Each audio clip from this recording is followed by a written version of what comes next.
Hey guys, how's it going? So in today's video, I'm going to be talking about I believe that possibly 80% of the Canadian licensed producer will slowly die off in the next 5 years. But that's only what I believe. I could totally be wrong, but that's what I believe, that 80%. I don't think every single cannabis company will survive. Either that or they will start merging with the bigger players. I think we'll start seeing that sometime in 2020 where, some of the licensed producers will get desperate and they're going to want to merge with the bigger players. And, I think that's what's going to happen, but, I could totally be wrong. I am slightly worried right now because the Monk Way said he got demonetized, and my YouTube channel is acting kind of funny.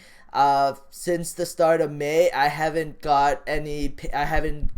seen any payments yet. So usually they show me how much money I get paid every day, but I haven't had a payment for the past 3 days. This could continue on for weeks. Maybe there's something funny going on at YouTube. It makes me kind of worry.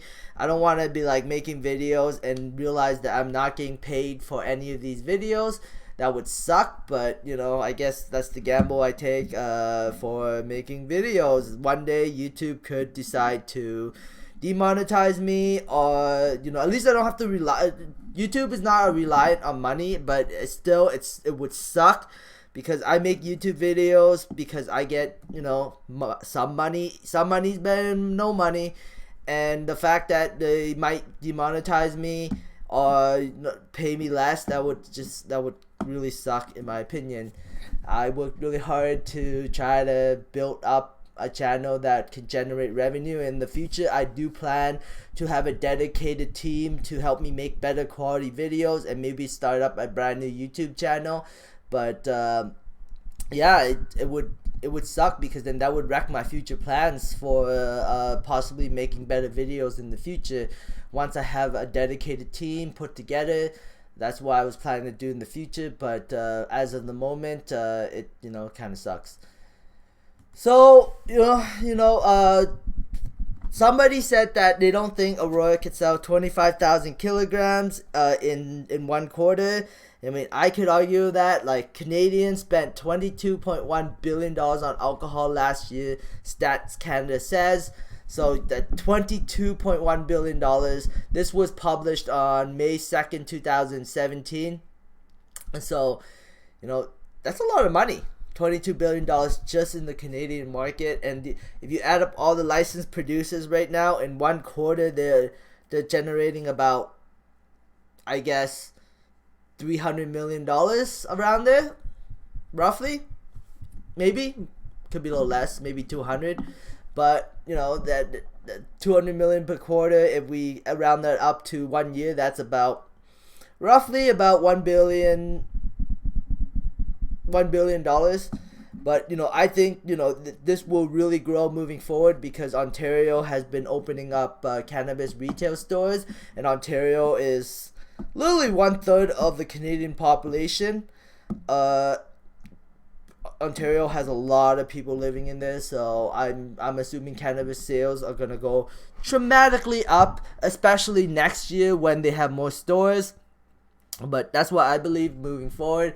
If you don't believe me, this is the alcohol consumption in Canada 2015. About 80% of Canadians drink. You scroll down further down.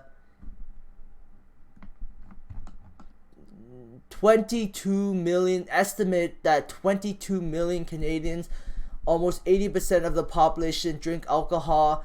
So I'm not gonna take 22 million people smoking pot, but possibly in the future when edibles come online and cannabis drinks come online and vape pens and everything else, that number might get closer to 22 million. But as of the moment, I don't think the population, Canada population, would about 22 million people drink, but I think about 10 million people smoke cannabis, and probably half of that is probably in the legal market. The legal market is still thriving, so over time the legal market will slow down and decrease.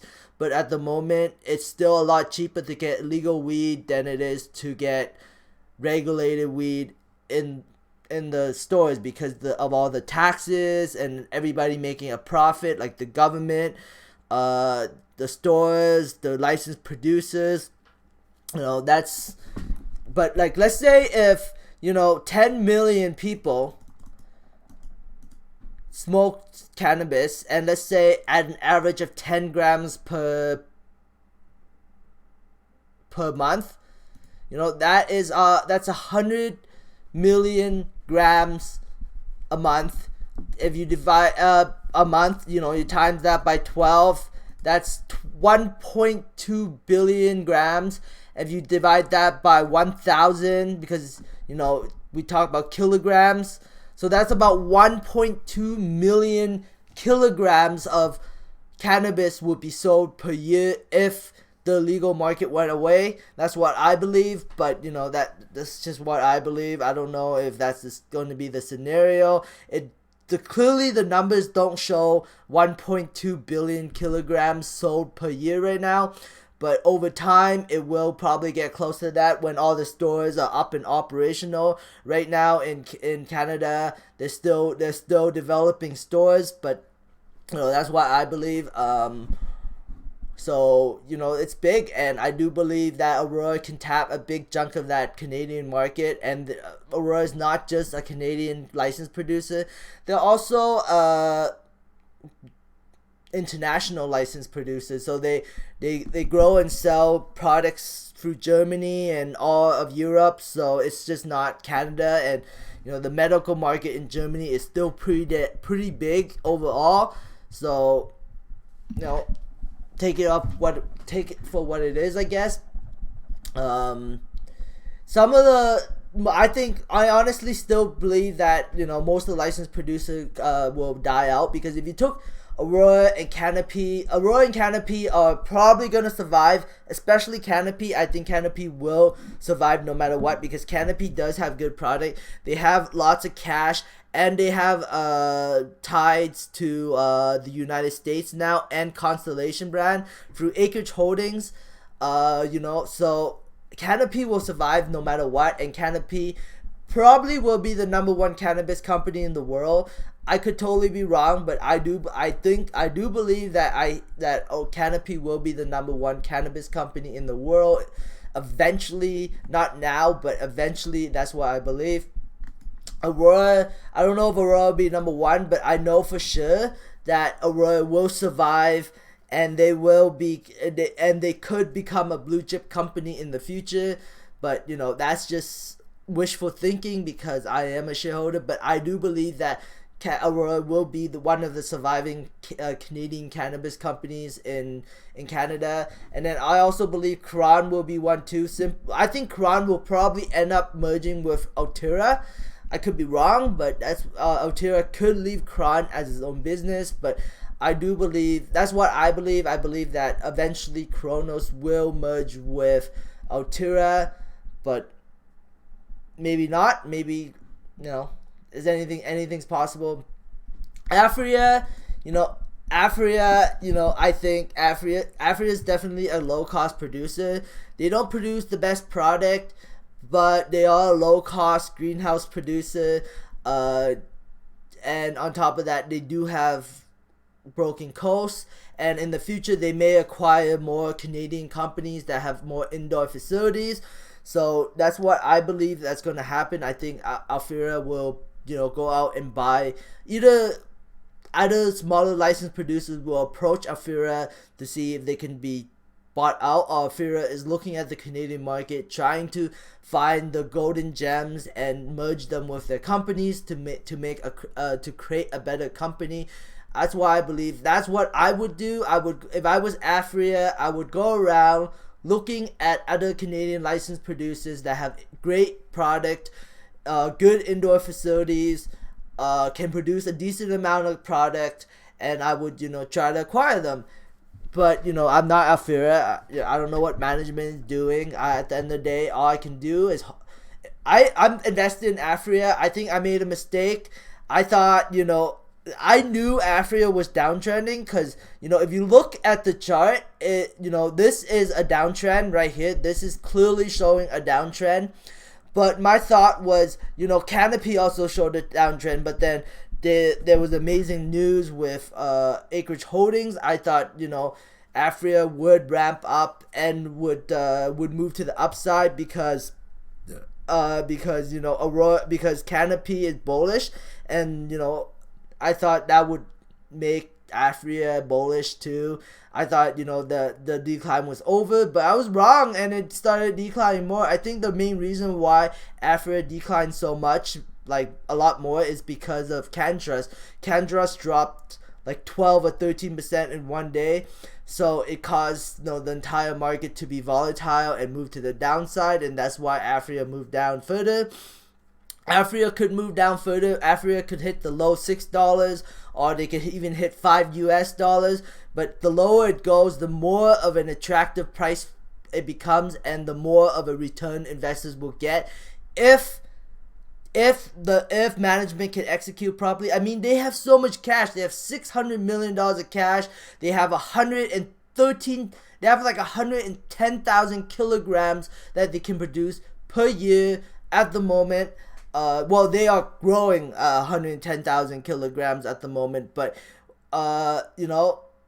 so they're very big, and then they're building a German facility, so they're definitely an international company. If they get like a GMP EU, like if they get an EU GMP certified facility, then they can start shipping product to Germany and create even more value for shareholders. But they can either acquire an EU GMP certified facility through acquiring a different company, or they can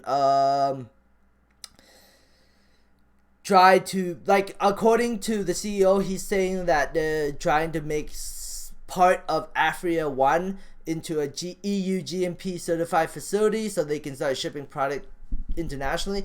I also think that they could make Broken Coast's new 60,000 square feet facility into an EU GMP certified facility. That would be helpful for them to be able to ship high quality products to Germany. I think high quality products is the best way to go. That Aurora focuses all on high quality, low cost cannabis. Aurora doesn't have any greenhouses. They don't want to even call the Aurora Sky greenhouses. They call the Aurora Sky an hybrid or an indoor facility with a glass roof. So yeah, but Afria doesn't do that. They don't have the same mentality. They call their greenhouses. Maybe they are greenhouses. They probably are greenhouses. Cannabis is another company I think will survive simply because they got a $170 million US investment. So they're very well capitalized. So I do believe that they will be a leader moving forward because they have a lot of money, and they are also a pretty low cost producer too. So that helps. Organigram is surprisingly one of the best low cost producers in Canada. I don't like their products. I think I've tried multiple different products of them. I tried the Trailblaze. I do want to try some of the organic cannabis. They do say that they have some organic cannabis. I do want to try that, but I don't know.